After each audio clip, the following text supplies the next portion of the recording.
Today we're going to be 100%ing Super Mario Galaxy, which consists of acquiring 120 stars as Mario and Luigi, which requires us to play through the entire game 2 times in a row in order to complete it, which unlike Mario 3D World, you have to do with 5 different characters, which is nuts. But in this video, just to save you guys as much time as possible, we're only going to be going over the Luigi playthrough, as playing as him is much harder than playing as Mario, since he slides all over the place when he stops and he loses air when he spins in the water. Not to mention the cosmic comets are also drastically more difficult than the Mario ones as well, for whatever reason. It honestly seems like the Luigi comic counterpart actually has a brain compared to Mario's counterpart. But anyways, let's get into the game, starting with the opening, which completely skips the Star Festival, which took me completely off guard, and takes us straight to the bunny chase, which is made indefinitely easier with Luigi's speed. And after that, we go through the entirety of the game as we did previously, getting 105 stars and beating up Bowser, which leaves us with 15 stars left in the purple coin challenges, which in my opinion are some of the hardest levels in the entire game because they vary in 2 different types of levels. The first type is the scavenger hunt types of levels, where there are 100 coins scattered around the map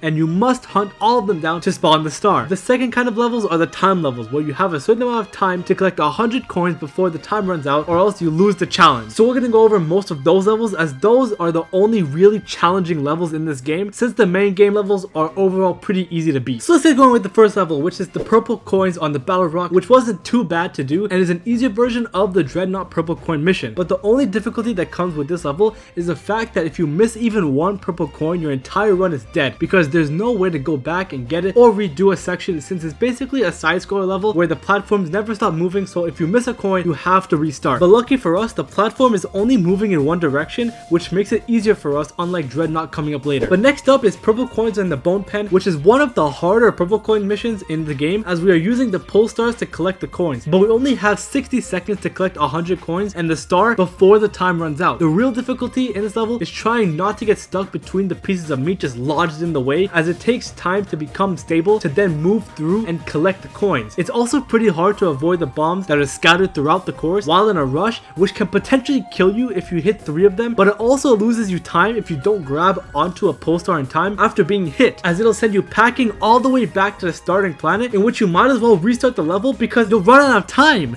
But this level isn't overly difficult as long as you're cautious and take your time when moving through the narrow parts of the course. The next and only scavenger hunt level in this video is the purple coins on the summit. Now this level will essentially be the basis of all the scavenger hunt purple coin levels in this game, as all you have to do is leave 1 or 2 coins at a spot you know presumably at the starting point and get every other coin in the level. So for example, in this level you leave the first 2 coins at the beginning of the level, so that once you're done collecting all the other coins throughout the level, you can come back and collect the last 2, and it also helps you know if you missed coins somewhere else within the level in spots that weren't that obvious. An example of this is in the Honey Hive Galaxy, where this purple coin atop this block is pretty easy to overlook and not see because it happened to me. But if I hadn't left the singular coin at the beginning of the level as a reference to the last coin I need, I'd probably be in the level for ages trying to find the final coin. So just as a rule of thumb for these specific levels, always leave a coin or 2 at the beginning of the level for the end, so you'll be able to finish the level without panicking about actually trying to find the last coin. Unless you're playing Dusty Dune, that is, which just throws that basis right out the window, because in this level you must only move forward and play it how you would when you originally complete the level, but just collecting purple coins on the side. The real challenge with this level is actually trying not to fall off the sides into the sand and die. And with Luigi, it's pretty easy to do that, because as said before, Luigi is really fast, and when he stops running, he slides, which means it's really easy for you to slide off one of these platforms because they're so thin, especially at the beginning with the thwomp. Collecting the coins in this level isn't hard at all, but the only real difficulty is actually surviving, so you don't have to go through the entire level all over again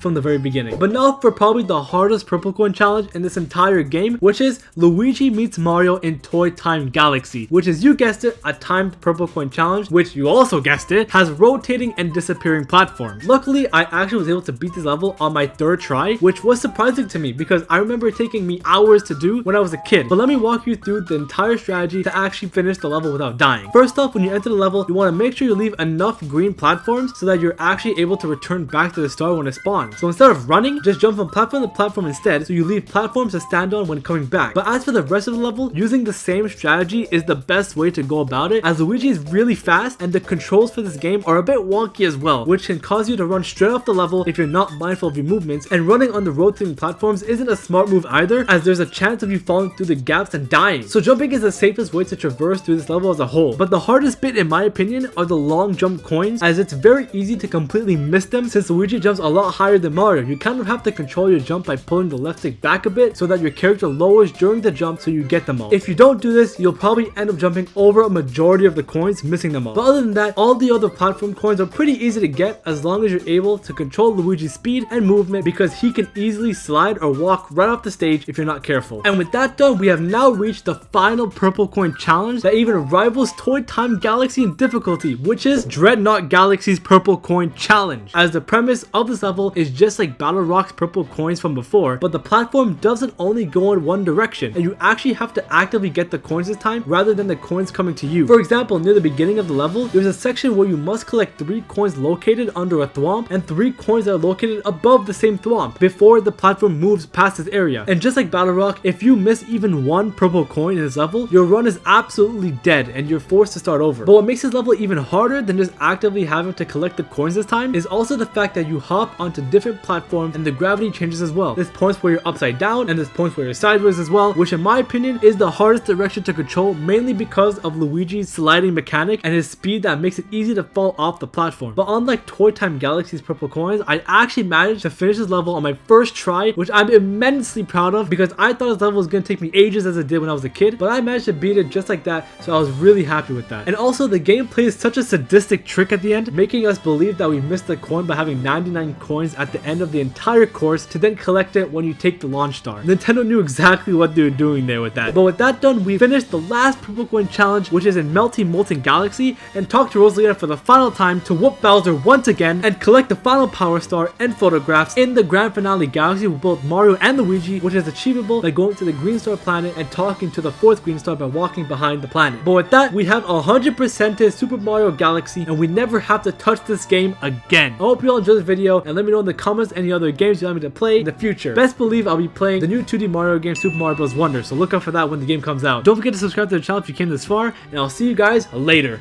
Peace!